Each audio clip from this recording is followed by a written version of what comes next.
have at the moment a sport journalist all the way from, of course, Sunderland. We hear that he's joining us at the moment in this conversation. A lot to unpack there to understand how they've been able to make this decision. Will Phillips joins us right now from the United Kingdom. Will, thank you so much for joining us on the show. How much did Tottenham's poor Premier League form, compared to the strong European results that they got, how much does it influence this decision to sack Thomas Frank? Well, the most important thing for any Premier League club is always to do well in the league. At the end of the day, yes, they've done very well in Europe, but the Premier League always comes first because chances are they're not going to win a European glory this season. You wouldn't think that they're favourites for it anyway, despite how well they've done.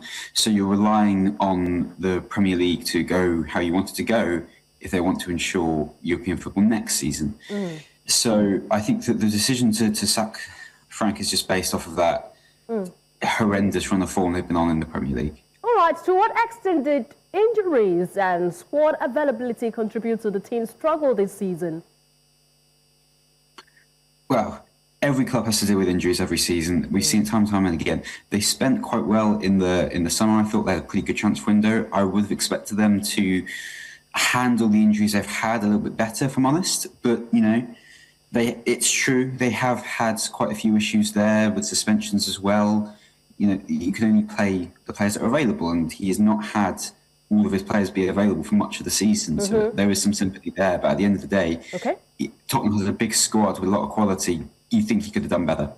All right, what impact do you think, because there's always an aftermath at making decisions, what impact do you think Frank's departure will have on Spurs' chances of them avoiding relegation and maybe stabilising on the renewed manager, considering the new league, the match that they've got against Arsenal, tough run of form for them? Well, going into a North London derby with a new manager or possibly an interim manager, depending on how quickly they can get an appointment over the line, it's never the situation you'd want to be in, especially with how well Arsenal are playing at the moment. You know, they're going to go into that game as massive underdogs, I think. So I think that it entirely kind of depends on who they decide to get on. You know, there's a lot of quality out there in the manager's market available right now. So they can really go for any of that. And, you know, Tottenham are a high-level club. They have stature, despite, you know, a poor run of form. You know, despite a terrible season last season under Ange Postecoglou, they still, you know, they won a European trophy. They are a big club, so they have that pull. So depending on how quickly they can get a new manager in, kind of depends on how their season might go from here.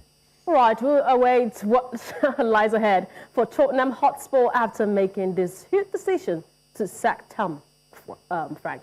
All right, thank you so much, Will Phillips, for joining us for the conversation today, time that our friend. Well, we appreciate your thoughts on the show. Thank you.